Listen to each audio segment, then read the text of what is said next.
he wanted me to be in it. It was something he wanted. Okay. But it's not in here. 4, 3. My Road to Manhood. Learn more right after this. If you drive buzzed, it could cost you around $10,000. You'll face major legal fees, major fines, and steep insurance penalties. You could lose everything. Nothing kills a buzz like getting pulled over for buzz driving, because buzz driving is drunk driving.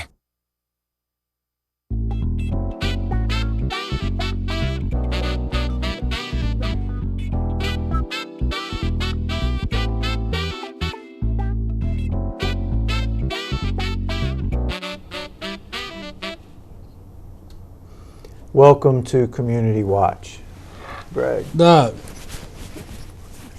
All right, this is a special it's show. a special show. We're going to talk about a new book. A new book, And new author. When I looked at the book, I was impressed by a lot of things, but I noticed that you wrote the introduction, the foreword. I wrote one of them. I did, and it was actually easy to write. Huh. Yeah. This is My Road to Manhood. It's just, to me, one of my pet peeves about quote unquote Black History Month is that we always focus on these national big figures, Dr. King and them, and they deserve their credit. But for so many of us, there are millions across America, individuals still living who made it happen locally that we don't even acknowledge. And so this book, My Road to Manhood by J.L. Vaughn, tells part of that story, how Rome, part of that Rome civil rights history, how Rome was and how Rome is. And so it was exciting to write the foreword for a person I consider a mentor of mine. Well, Mr. Vaughn is local legend, but it is true, and I think, at least for me, our doing this show over the years, I've learned so much about what has happened, not only with civil rights, but including civil rights in Rome, that I didn't know existed. Mm-hmm. And I don't know how many people in general know. Yeah. The events didn't just occur.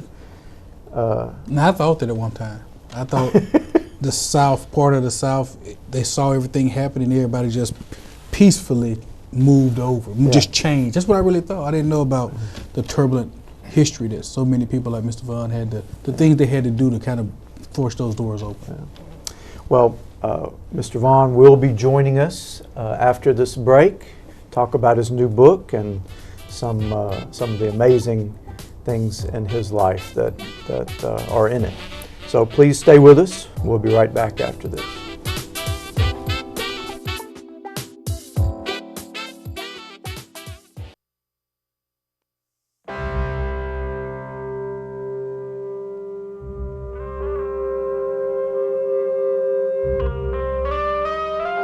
"7,000 high school students drop out every school day. That's a line of desks more than 4 miles long. We can keep students in school. Visit boostup.org and take the first step." Welcome back to Community Watch. It is a great honor for us to have with us today Mr. J.L. Vaughn. Welcome to the show. Thank you. Until I saw your book cover, I didn't realize what JL stood for. But it's John Lawson. So I didn't know that. I didn't know that. What? I did. I knew that. I just thought you started out as JL. It's like. Yeah.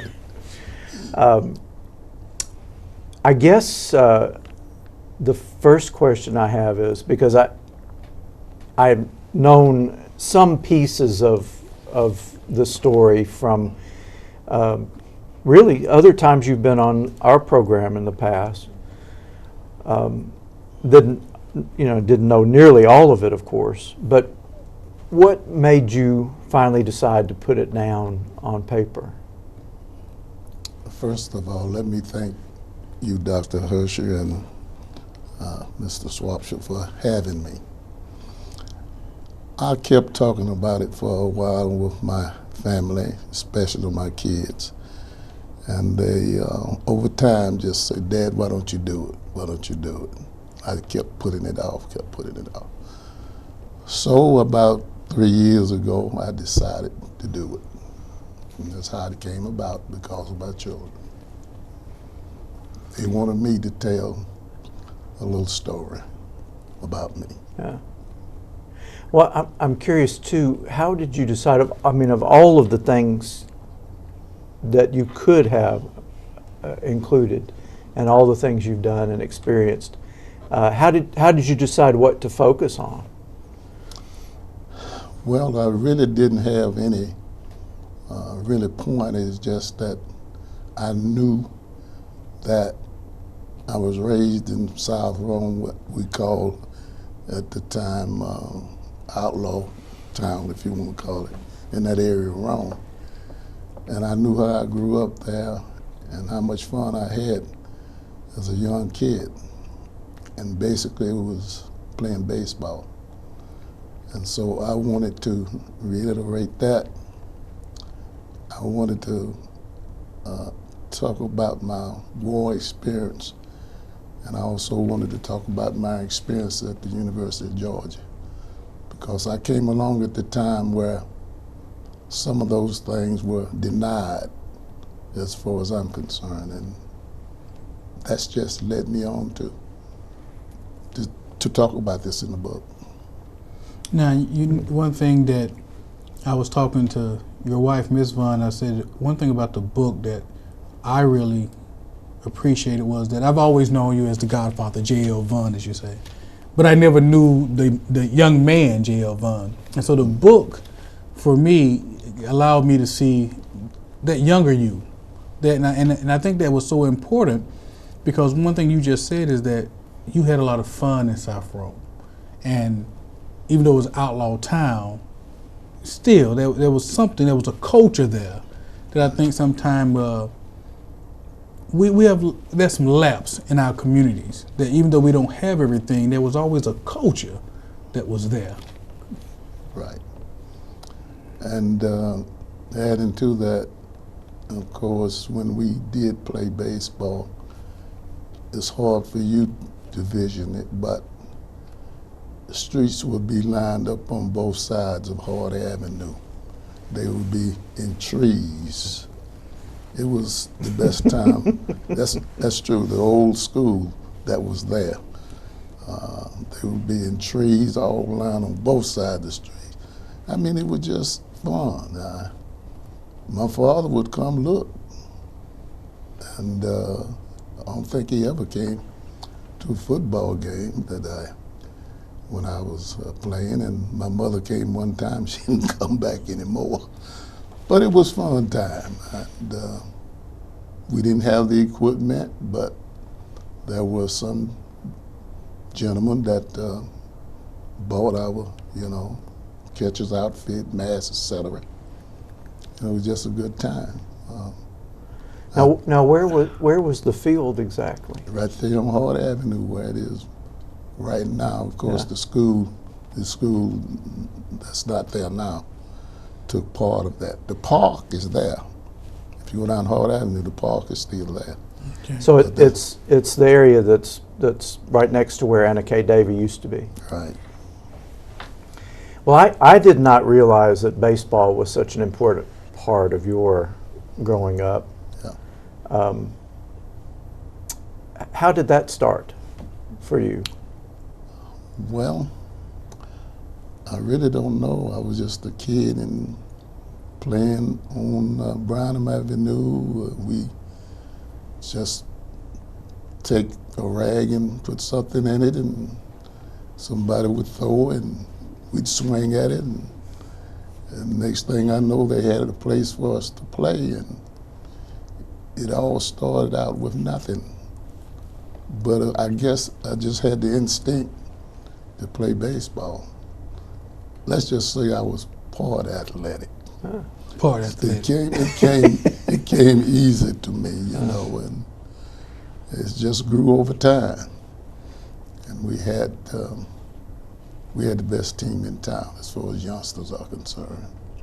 I don't want to say any more about it because it's in the book, but Gotta buy the book. Yeah. You gotta buy the book. so, you know, I will say this, that we did play team out of Batty State. You ever heard of Batty State Hospital long years ago? Oh yeah. They had a prison system there. Huh. So they would let them out to come play us. And guess who was on the team? James Brown. Really? Yeah. Well, You got about the book. he's Now, one thing about the book kind of flows along as your life. You had your relationship with your father. It's kind of in the beginning of the book, and that's an interesting story in itself, the relationship you had with your father, because he was a prominent figure in Rome. No doubt. And then you have your sports, that kind of where you found your identity, your music, and then college almost. But I want to talk a little bit about the relationship with your father, because as I was reading your book, I just couldn't help but think about some of the obstacles that so many young men are failing to clear today. They was there then. I mean, those obstacles are not necessarily new, but it's almost like we have a different approach to overcoming those obstacles.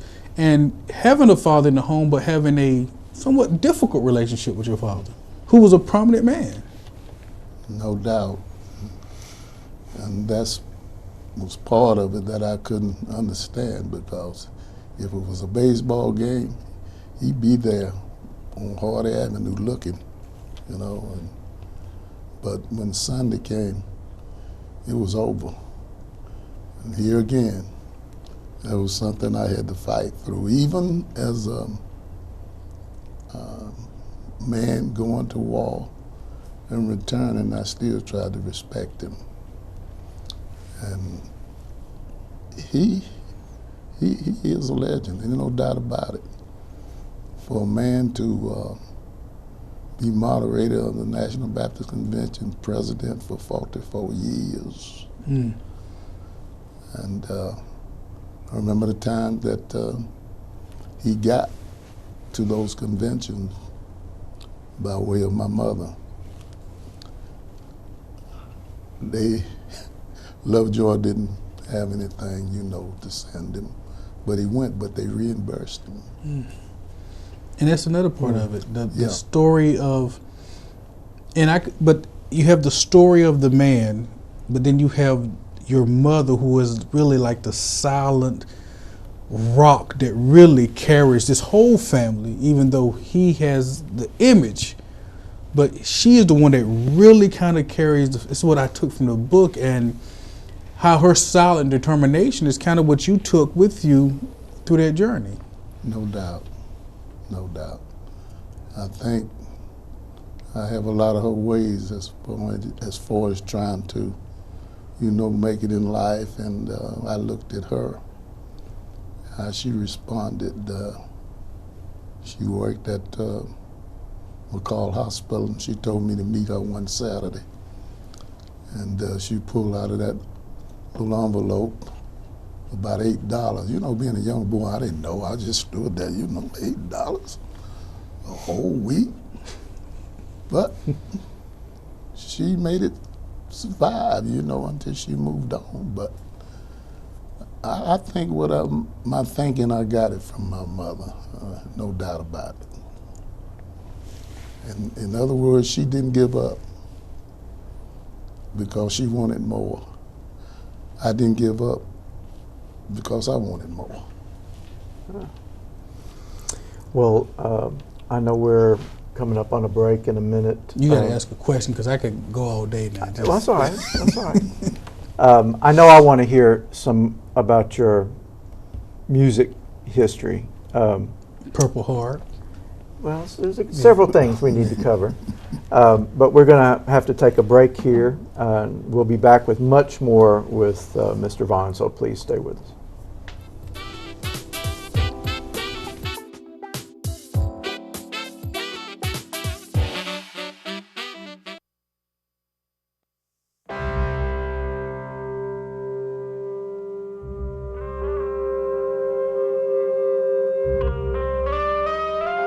Seven 7,000 high school students drop out every school day.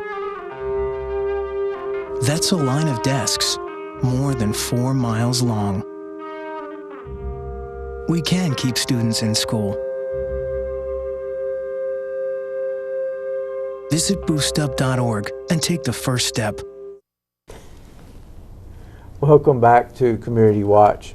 And we're having a conversation with Mr. J.L. Vaughn about his new book, My Road to Manhood. I don't know, I wish we could record the conversations off the air, because so we're getting some good stories there too.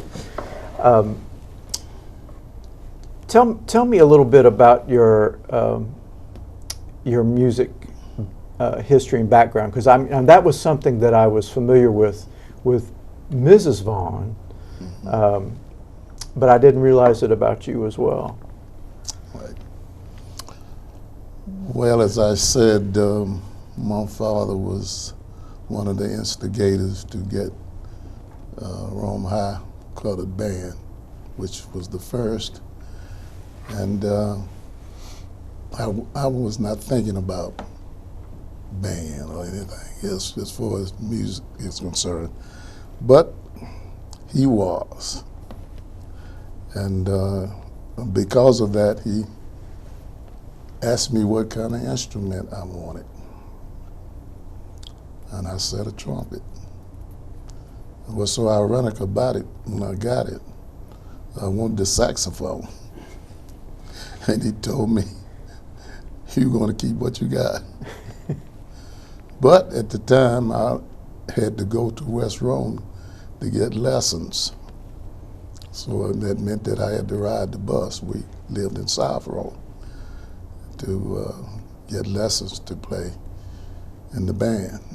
In the meantime, one might get confused because I played football too. But I played in the band when I could.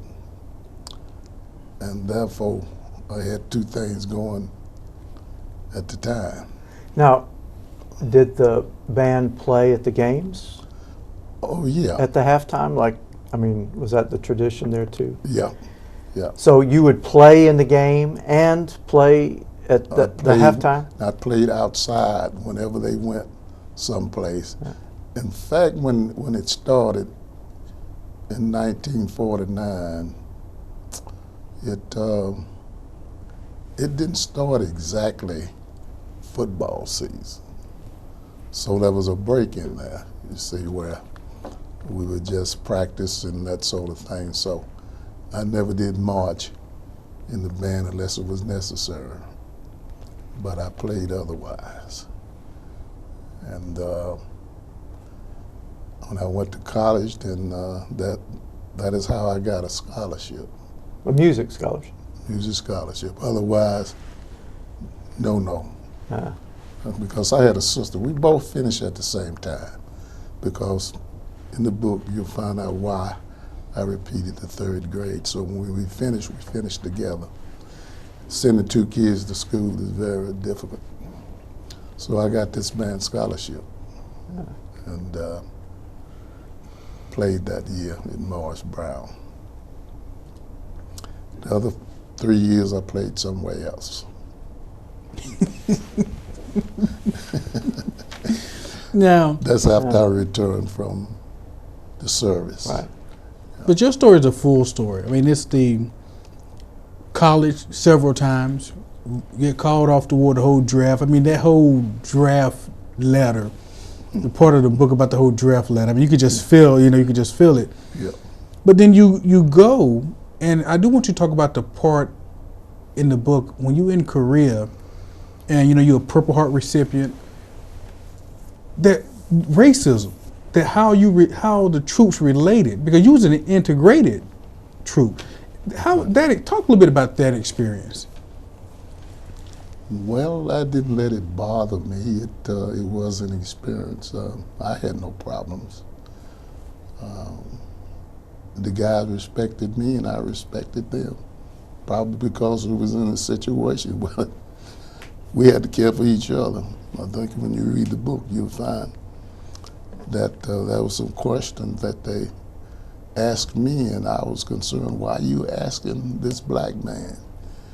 You know, answer it yourself, but they wanted to hear it from me. So I'm thinking, you know, maybe they respect me more than I realize. And it's just when you're under pressure, when you don't know when you're gonna die, that's a different system. That's a different way of thinking. And that's how, you know, brought me to the point where life is not promised to you. That's some decision you have to make. There are some friends that you have to make whether you want to or not, because they're in the same situation you are.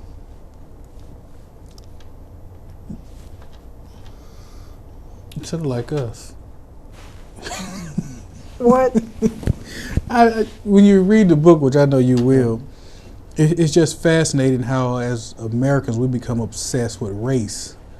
But in a time of, well, we see it now when there's a real disaster, how we seem able to get beyond it just for a moment because of our common grief or common fear of a common enemy. And it just seems tragic when you think, you know, even today we still have to deal with some of this foolishness when clearly there's been times when we've demonstrated as a country that we could get past it, but we always kind of find our way. Because when you return home, you come home to find it once again. But we'll let people read the book. And, Well, I know you taught science, and that was, I guess, a challenge as well.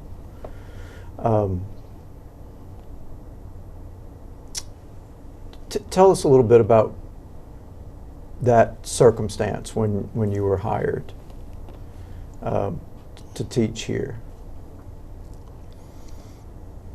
I'm trying to figure out what question you're asking me. Well, I remember you telling us once before about the experience of being hired to teach science at the high school. Right. When was that? Oh, I finished in 1957. So that was my first 57, 58. I was in Waco, Georgia. School sitting out there almost in the country, I'm afraid. Yeah. But that was my first encounter as far as teaching. And in the meantime, to do that, the principal told me that I had to teach 7th grade English. What? But I think I learned more English that year than I did in my life. But that was my first year. But I've always been concerned about that because, here again, I wanted to be a doctor. Yeah. And this is why I can understand kids coming along now, they're sophomores in college or whatever, they don't know what they want to do or what they want to become. I knew that when I was 7 years old. And the high school that I went to did not prepare me for any of that. Mm-hmm. So I really went to college knowing nothing. And I took the chemistry, regular, qual, organic. I remember in the organic class there were 13. At the end of the semester there were 6. I was one of the 6. So I'm saying here, you got to make up in your mind, even though I was like I didn't know what a Bunsen burner was. I might have known what a Bunsen burner, I might have known what a beaker was. That was it. No science background. But one asked me, how did you do it? And I said, determination. Because I knew what I wanted to be and I knew what it had to be done to become what I wanted to be. Even though I missed out, but I took another path. Well, you know, I wonder if that really is the determination. I wonder if that's kind of the at work behind all the elements of your story. Because that seems to be a recurring concept, a recurring theme. I would say for me it is that in the book, Mr. Vaughn clearly, it's just it seems like it's just every time he kind of get over a hurdle, there's another one. And his resolve to just keep going forward.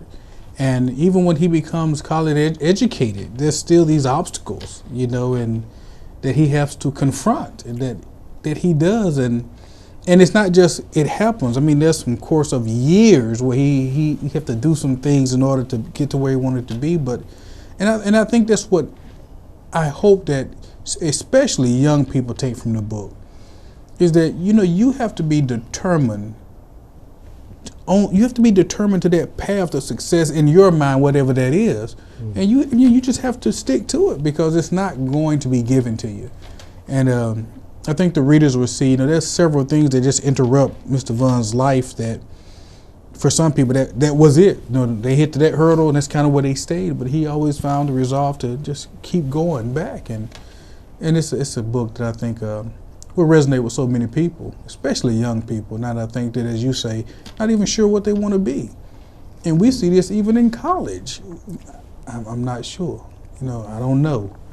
And it's like you have all these resources, but you don't even know what you want to be in life. Right. Yeah. I haven't made that decision yet. Yes, you have. Have I? Yeah, you made it. You may not like it, but you. Well, we're coming up on another break shortly. When we come back, we're going to give you some information on how you can get your copy of the book. And I suspect you better get on it while there are books available. So stay with us. We'll be right back after this.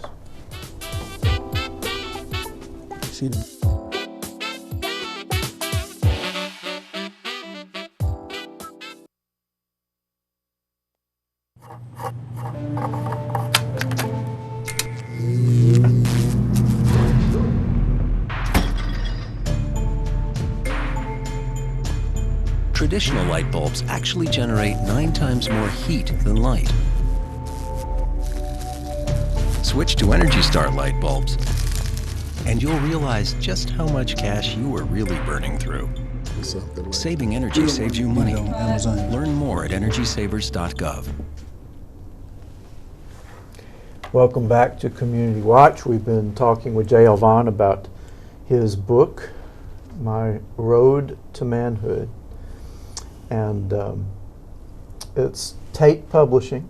Mm-hmm. So if you want a copy, you go through Tate Publishing. Or you can contact any member of the 100 or the Vaughn family. I do know by Miss Vaughn that Mr. Vaughn will be doing some book signings and be having some events to introduce the book as well. But if you want a copy of the book, you can just get in touch with the 100 or any member of the Vaughn family just as well to get a copy. Great. I can't give you this copy, though. That's all right. That's all right. I have a feeling Ms. Vaughn will track me down until I buy one. Yes. So, yeah. Thank you so much for being with us, Mr. Vaughn, and you're welcome back anytime. Thanks for having me.